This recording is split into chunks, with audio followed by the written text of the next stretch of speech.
at our small but mighty audience in person, and also to our camera, to our virtual audience. So we are going to be doing these more in hybrid, right, Megan? So I want to invite, and if you want to try Megan's home cooked treats, that should be your incentive, which is behind us, based on the theme at hand today. I invite you to come in person. So welcome to One Bite at a Time.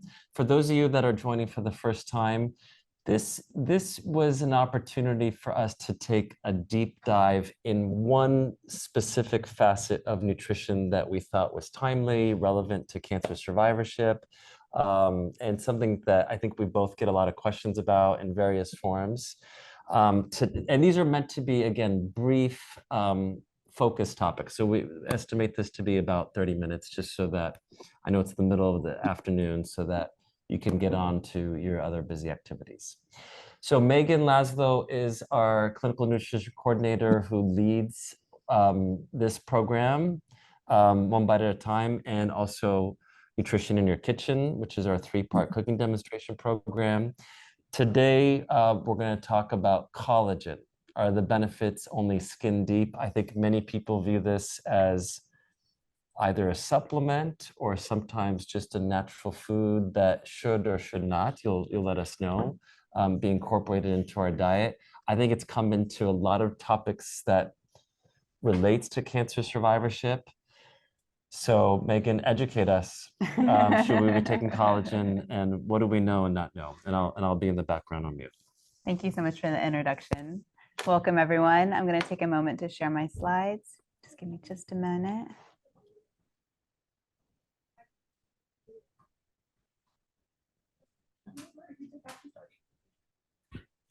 I'm going to welcome our in-person attendees. Okay. So I wanted to talk about what collagen is and just get a good idea for what it is that we're talking about. And we'll talk about it in different forms, whether it's in our body or the collagen that we could get from food or supplements. So collagen is a protein, and it's found throughout the body. It's estimated that 30% of our body is actually made from collagen. And collagen translates from Greek to mean glue producing. So you could think of collagen in that way, as holding the body together, because it's comprised of mostly connective tissue. And there's different types of collagen that have been identified. These are the 5 main types, but there are multiple ones. And collagen's role in our body is to give our skin elasticity and strength. It helps grow and replace skin cells. It's a protective covering for organs. It helps blood clot. And it's also a component of ligaments and tendons. And collagen we may think of as, being in the cosmetic industry or used for cosmetic surgery or burn surgery, but it's also found in our bodies and sold as a dietary supplement. So when we think about factors that decrease collagen within our bodies, there are things like age. As we get older, we have a natural decline in collagen in our bodies, and this is often identified as getting wrinkles or having crepey skin, or the weakening of the muscles, tendons, joints, being more prone to injury or decreased function, loss of mobility. This could also be a part of changes in blood flow or venous insufficiency from lack of collagen. So age is definitely a factor. Menopause causes a decrease in collagen in the body as well. And that's from the drop in estrogen. Smoking also decreases collagen. It damages collagen. We know that smoking also causes wrinkles, right? Because it constricts blood flow and it prevents oxygen and nutrients getting to the surface of the skin. UV light also causes a decrease in collagen. So it's important, so any dermatologist will tell you, talking about this subject, to wear sunscreen and protect against UV light. And then there's also excessive sugar or advanced glycation end product intake. And we've talked about this before in our cooking methods session. Advanced glycation end products are found in foods that have undergone a Maillard reaction. So caramelization or browning of meat. It's found in very high amounts in things like bacon and French fries and other foods as well. And then we know that autoimmune diseases can also cause a decrease in collagen in the body. So how does collagen break down? So when we think about collagen and looking at the different types that are available, I think it's helpful to think of collagen as a protein. If we were to look at a container of bone broth and look at the protein content, that would represent the collagen in that product mostly. So most of the protein found in bone broth is collagen based. But when we consume collagen, it gets broken down, or we can find it sold in broken down forms like collagen peptides. So you often see this we have a container here if anybody wants to look at it, but we have collagen peptides that are sold, and they're mostly hydrolyzed, or you can also find ultra hydrolyzed peptides. And what's interesting about the peptides is that, in our body, we know that they break down into amino acids, and collagen has many different amino acids in it, but it's most known for hydroxyproline, which is only found in collagen. It also contains proline and glycine in large amounts as well. And we think of amino acids being the end product of protein absorption, right? That's what our body absorbs in our intestinal tract. But there's also research to show that our intestine can absorb some of these collagen peptides in their intact forms. And so that's kind of what makes them special, especially when we talk about supplements. In food sources, we find collagen in animal connective tissue, just like we find in our body. It's going to be in larger amounts in things like tripe or chicken feed or certain cuts of meat that are high in connective tissue. You can see here in this photo of lamb shank that the muscles are surrounded by connective tissue. It's been found in things like skin, just like our bodies as well. Fish and gelatin. Gelatin is a form of denatured collagen. And then we also know that it's found in bone broth. Now, the collagen content of bone broth can vary widely. It can range from anywhere from 40 to 80%. And so that makes it really difficult to study, right, with that kind of variability. So there's not a lot of studies on food sources of collagen because there is so much variability, and because we may get better absorption from the collagen peptides themselves rather than the collagen.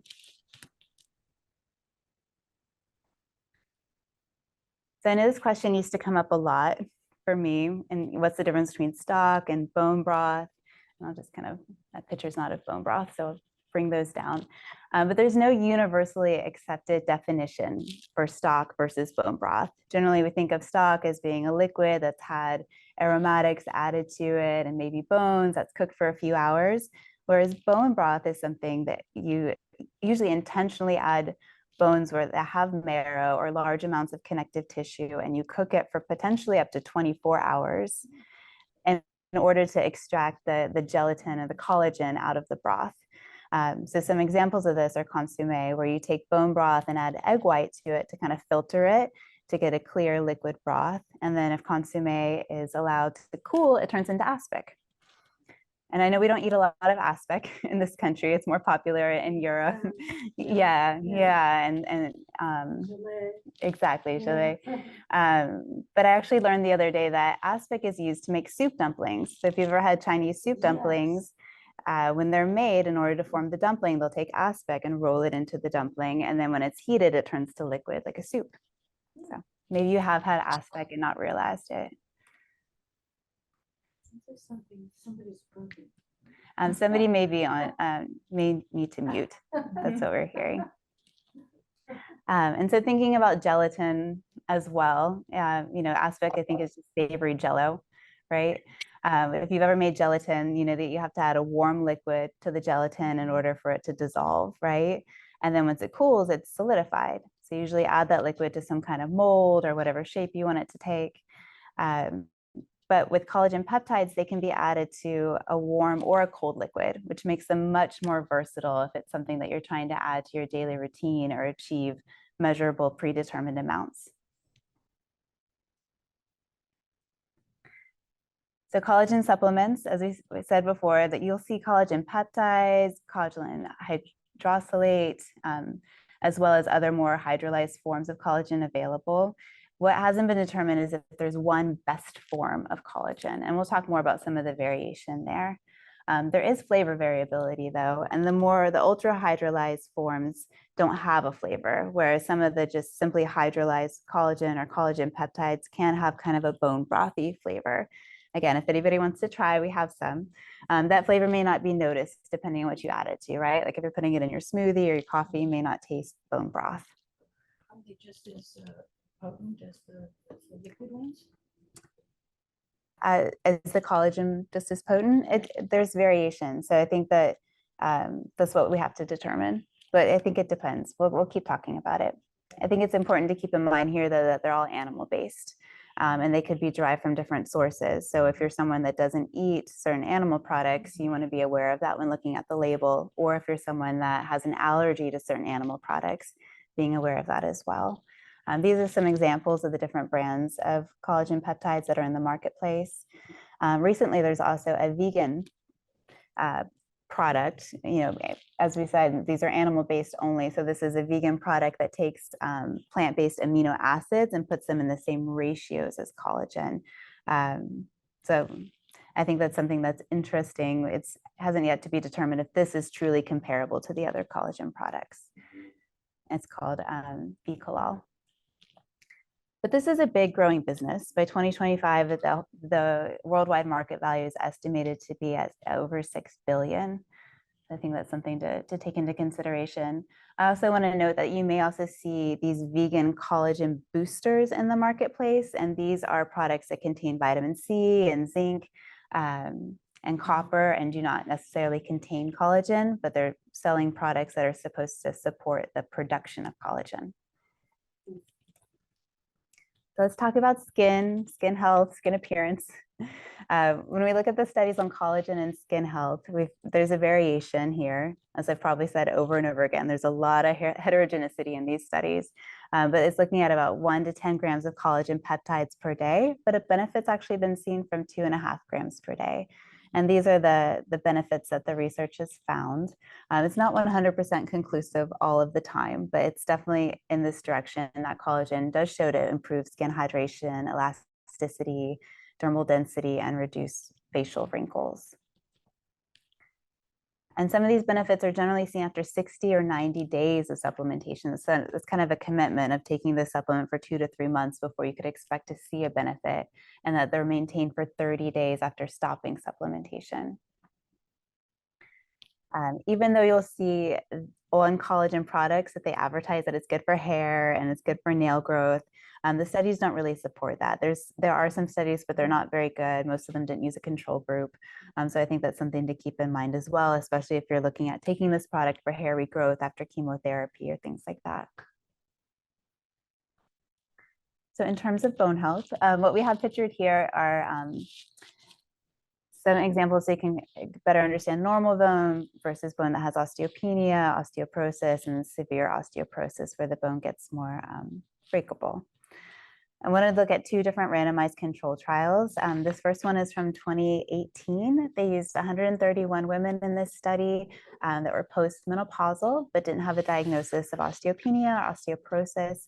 It was a placebo-controlled, double-blind, randomized control trial. And subjects were all encouraged to take vitamin D and calcium. And what they found was that the individuals that took the 5 grams of collagen peptides per day for a year had significant increases in their bone mineral density versus those that did not. Another randomized control trial, smaller, with 51 women, we're working with women that were postmenopausal and had a diagnosis of osteopenia. And they had them take calcium and vitamin D with or without collagen peptides for 12 months. And the intervention that used the collagen peptides along with the calcium and vitamin D also had increases in bone mineral density, whereas the group that just took the vitamin D and the calcium had actually reduced bone mineral density. Moving on to osteoarthritis and joint health. The studies here kind of range from around 3 to 6 months showing a benefit. I haven't seen any long-term studies in this area. I'm most looking at about 5 to 10 grams of collagen peptides per day. And then also looking at 40 milligrams of undenatured type 2 collagen, which is that type of collagen that's found in joints and ligaments. There was some studies showing improvements in pain relief and joint function for arthritis, but no benefit for rheumatoid arthritis. I think that's an important distinction to be made. And in fact, a couple of studies showed that collagen may be actually superior to glucosamine and chondroitin for pain relief and joint function. So I think that's a consideration as well, because we know that so many individuals take glucosamine and chondroitin for arthritis. And there really appears to be mixed results in joint pain and recovery from injury for non-osteoarthritis individuals. There are some studies showing that it can help with tendonitis and ligament injuries, but it's overall kind of mixed. So I think that's something we want to keep looking at. There's also some studies that show that collagen intake can help with pressure ulcers, or what we would call bed sores as well. So there may be an advantage there that we can continue looking at too. So collagen for gut health.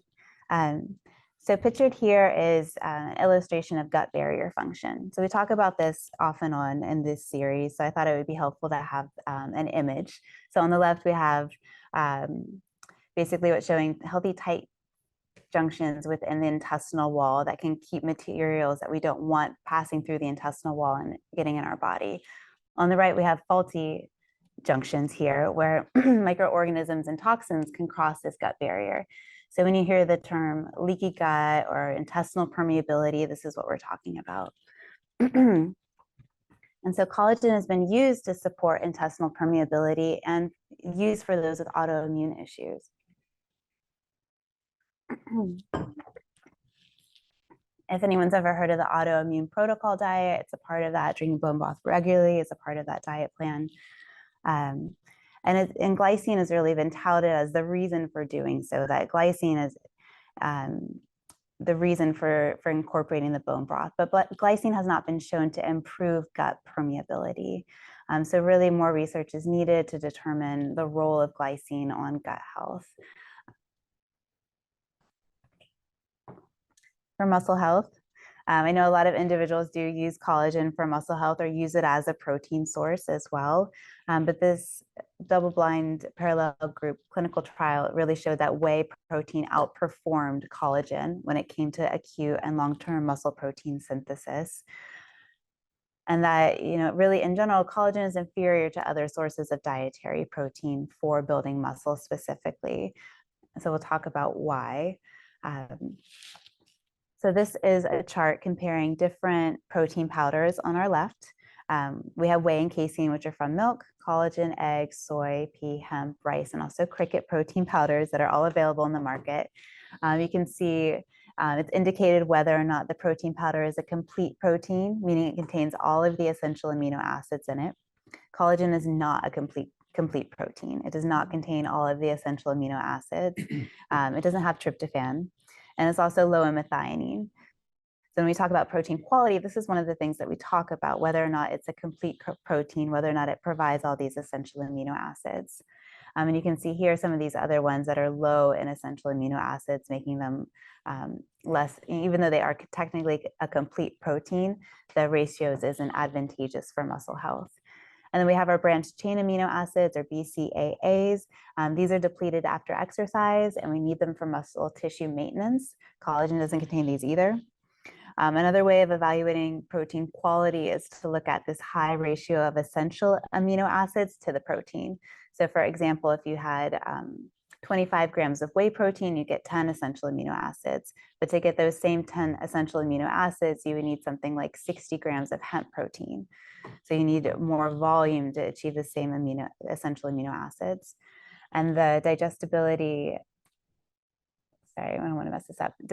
Digestible, indispensable amino acid score is another measure of protein quality. This is based also on essential amino acids. A good score is 1 or greater. And collagen can't even enter into this because it doesn't contain the essential amino acids. And so really you can see here that some of the best options for muscle building are whey, I would say followed by casein as well as egg, but we typically recommend whey because that's what most of the research has shown to be helpful for muscle building specifically. But I will add that you'll also see some of these plant-based protein powders adding sources of methionine to kind of bridge that gap as well. So it's something to consider if you are vegan. So considerations and things to think about with collagen. One, supplementation may cause nausea, diarrhea, gas, may cause some issues. Two, the FDA doesn't regulate collagen supplements. There's very little oversight into these products. So that is, one of the reasons we want to use caution and also just evaluate the products that we're using. I will say I reviewed the consumer lab reports of the several different collagen supplements, and there weren't concerns about heavy metals or other contamination issues. They generally had in them what they said they had in them on the label when they were evaluated by a third party. So I think that's pretty reassuring. Another limitation is that there are many industry-funded studies. I would say most of the studies I saw were industry-funded by collagen makers. And so that represents a big bias in the research. Another consideration is we can't direct collagen where to go. We can't say, I want these amino acids to go to my face and my skin if I have a wound that needs healing. They're going to go to where the body needs them, right? We can't tell them where to go in our body. And then, as I mentioned earlier, there are some taste differences among the collagen powder. Below are some examples of them, like more ultra hydrolyzed options that don't have a flavor. So if you're looking for something like that, those are some brand options. So emerging research really demonstrates that there are some potential benefits for skin, for bone, and for joint health with these amounts relatively. I think it's worth noting, and I think this is also just part of the heterogeneity in products and research and a lack of FDA oversight, that there are no national health organizations that recommend collagen supplementation for any of the reasons that we've talked about. But I think that there's pretty low risk of using it. And I think as someone that doesn't eat a lot of meat regularly, or I think it's a way to get some essential or some helpful amino acids that I wouldn't otherwise get from a diet. So I think that's something to consider. And how does it affect your hormones? We'll do questions in just a second. Sorry. And collagen is really not a substitute for healthy habits. I wouldn't say like it's okay to smoke as long as you take collagen, or it's okay to get sunburned as long as you take collagen for your skin. Like these two, it's important to still have healthy habits and then consider collagen as an additive. And really, it's just used as an anti-aging remedy, when you think about it. And I think that's why it's been so popular, and why there is research to support it. Lastly, I have an offering.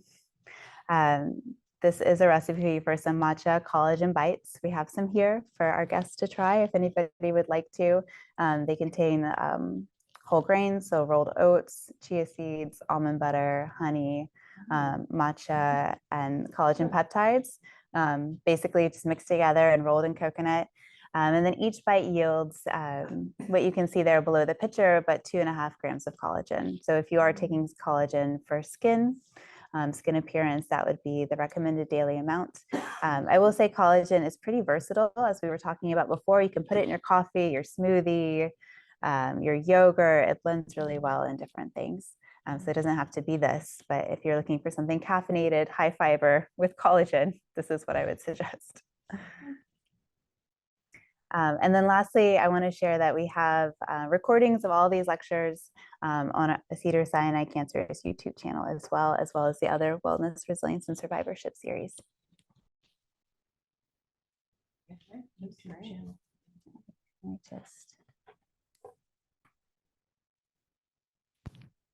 Okay, thank you, Megan.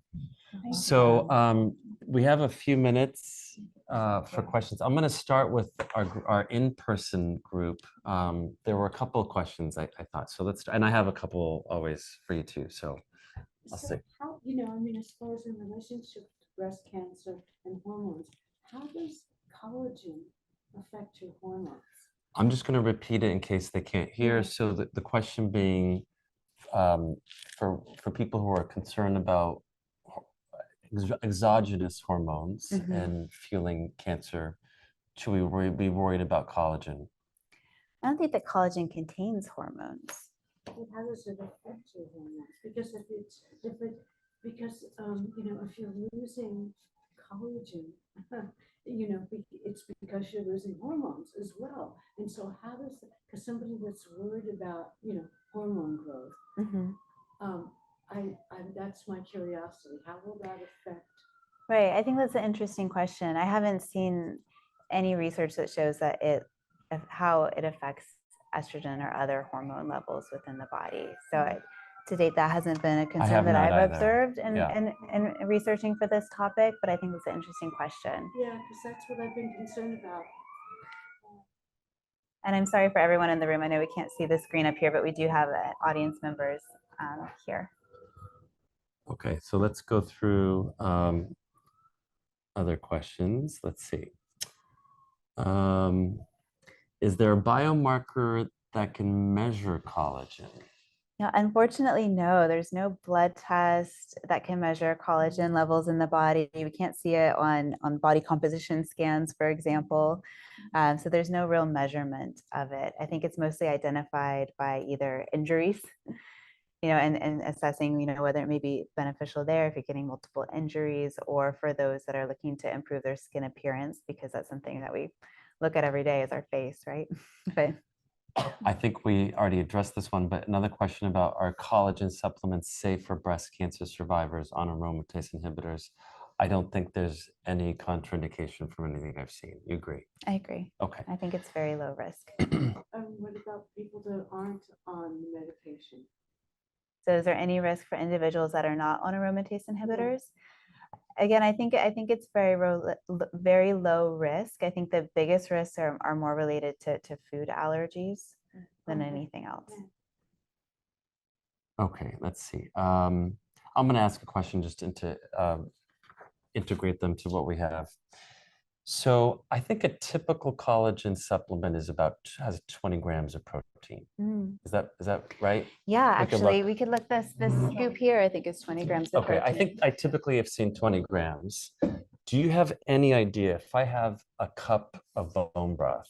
Do you have any idea how that compares in terms of So this says 20 grams. no, in I the think that's a supplement. great question. And this is kind of up a lot. And, I think there are studies that show how much protein is in different bone broth, or rather how much collagen, by estimating it and testing it. You can look at a bone broth and it will tell you how much protein. And I think we can, because it has to have a nutrition facts label, right? So it's 40 to 80% of that is collagen. Okay. So again, huge variability based on what bones they use, how long it was cooked for, et cetera. So there's really no way to measure it. Okay. There is a great review article on Consumer Lab Reports that looks at different bone broth products and reports that information, though, if you were going to buy it commercially. Okay. I just wanted to make a point. It's interesting because you did say like there's no evidence that it supports like nail or hair growth, and it says like strong nails and the hair is on it. It has like a little T next to it, so I think there's like a disclaimer. They Right. generally They say that market on these that. products. And I think, looking at some of the research here with that dosage, with one scoop being 20 grams, that's more than would benefit most of the reasons that we looked at today. Right. If you put a scoop of this in with hot water, would it taste like bone broth or not? No. In my experience, no. It may have a It's slight bone broth generally taste to it, tasteless. but generally tasteless. Okay, I'm going to go back to the chat. What kind of collagen would be best for skin in terms of the number type? Skin and bone. 1. Okay, pretty straightforward. Collagen type 1. But mostly the research supports the collagen peptides. If it's a peptide, then it can't be labeled by collagen type. Okay, can you have too much collagen? I think we don't know. As far as we know, there's no upper limit for collagen, but I think if you are consuming large amounts of collagen specifically, you may be displacing other amounts of high quality proteins that you could be consuming, right? I agree. Okay, I'm going to go back to one of my questions. I've heard anecdotally some people mention that they might choose ground beef as their animal source, with the idea that ground beef includes the tendons and other parts that will contain more collagen. Is there any legitimacy to that idea? I mean, I think ground beef is usually ground chuck, so it's not necessarily going to have as much tendons and particles that are difficult to chew through, right? I think, if you were looking for cuts that are high in collagen, things like Yeah, what would chicken those be? wings or chicken feet or Okay. or tribe or exactly lamb shank, things like that that have more connective tissue that may need a longer cooking time, like lamb shank. Okay. What about, and I know I'm throwing in a bunch today. Some products will advertise themselves as grass-fed collagen as opposed to traditional collagen. Any differences that As we know far of? as That we as know far of? as I know, no. I mean, I think, I think that's on there for multiple reasons. I mean, I think that part of the reason for grass-fed is an animal welfare consideration, right? I think another part of it is the differences in fatty acid contents that have been identified in the animal muscle as for animals that are grass-fed free range. But as far as that enters into the collagen quality or content, I'm unsure. And just to expand what Megan was talking about, so the theory is that for the muscle, if you have grass-fed meat, it may have a little bit more omega-3, theoretically, but I don't know how that extends to the collagen source. It probably doesn't. Right, or if there's any real differences in the amino acid content of those collagen products. Okay. I wouldn't think so. All right, someone in the chat asks, do you have a favorite brand? I'm new to collagen. I've been testing some of these out. This one seems fine. A lot of the ones I put on the slide, including this Garden of Life and Vital Proteins, seem like good products. I tried this and I've read reports that it had a bone broth taste to it. I don't find that to be true for me, especially with what I mixed it in. So I think that there's multiple types to try. Okay, Gail asked, my collagen contains type 1 and type 3 versus type 2. Should I be looking for only type 2? Type 2 seemed to be the one most supported for joint health. So I think that's the reason for joint health would be the type 2 collagen. But I think a lot of them mix them because they are found in multiple places in the body. So, through that process of obtaining the collagen powder from the source, they may be mixing multiple sources. Okay, I thought of one more. So there's a couple of small studies that glycine, which collagen has a fair amount of glycine, can help with sleep by lowering core body temperature. Have you come across anything in that space or experience with integrating collagen for optimizing sleep? No, that's interesting, but it is known for its glycine content. You're right.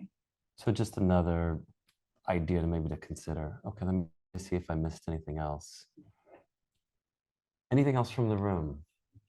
Yeah, like, so if you slow cook something, like it's a high connective tissue, So like if you're making a broth, I'm assuming the collagen is in the broths, right? But what if you slow cooked it and you don't like if you do slow cooked pork or something like that for a sandwich, pulled pork kind of a thing? So does that still have collagen, or have you got rid of it by slow cooking it?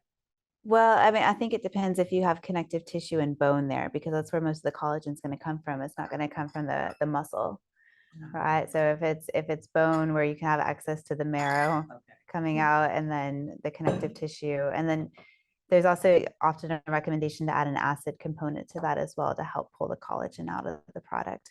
Like lemon juice or vinegar? Maybe vinegar, yeah. That makes sense. Yeah, but there might be. Yeah, okay.